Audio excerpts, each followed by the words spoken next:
It was perfection. The way he wore his uniform, the socks low, the sneakers, sent people into a frenzy. He was the first to do so many things. And Nike's coming out with a clothing line called Air Jordan. Oh yes, his own shoe. They call it Air Jordan.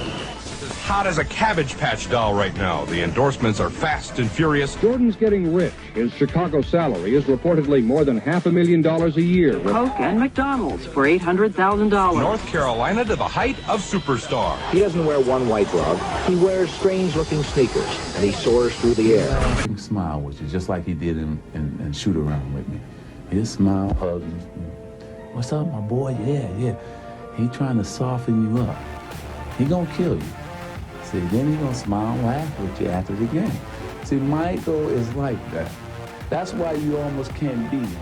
Michael Jordan is not only the best basketball player, but he's the most exciting basketball player to ever play. We only dream about doing things that he can do. And that's what made him Michael Jordan. We're two people. Left corner shot by Michael. Rips it high, no good. Hit by the rebound. Back to Jordan down the lane. Whoa! What a jam!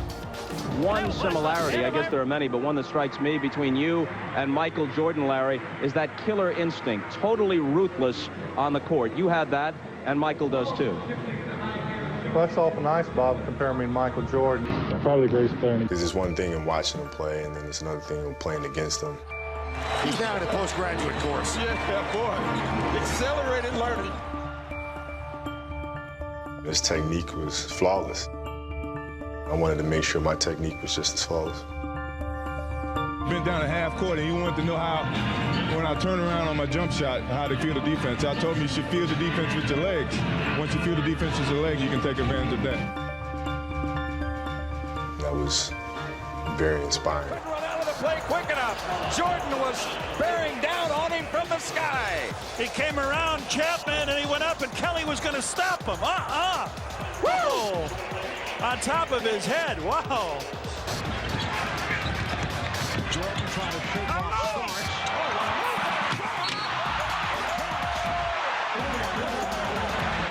He's just simply amazing. You know, I wear the number because of Mike.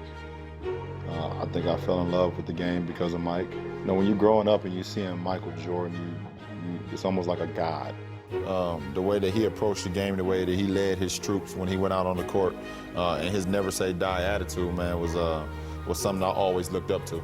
For my name to come up in a discussion with the greatest basketball player of all time, it was like wow. I did pretty much everything that MJ did when I was a kid. I shot fadeaways before I should have. I wore a leg sleeve on my leg and folded it down so you saw the red part. I wore black and red shoes with white socks. I wore short shorts so you could see my undershorts underneath. But I did everything Mike did, man. I wanted to be Mike. And so for my name to come up in any discussion with Michael Jordan, so it's just a wow factor. I don't really have nothing to say. First of all, you're never going to say who's the greatest of all time. To me, I think that's more for PR and more for selling stories and getting hype. It's an unfair parallel. It's an unfair choice. This is one way you can judge the two. How much impact did each change or evolve the game?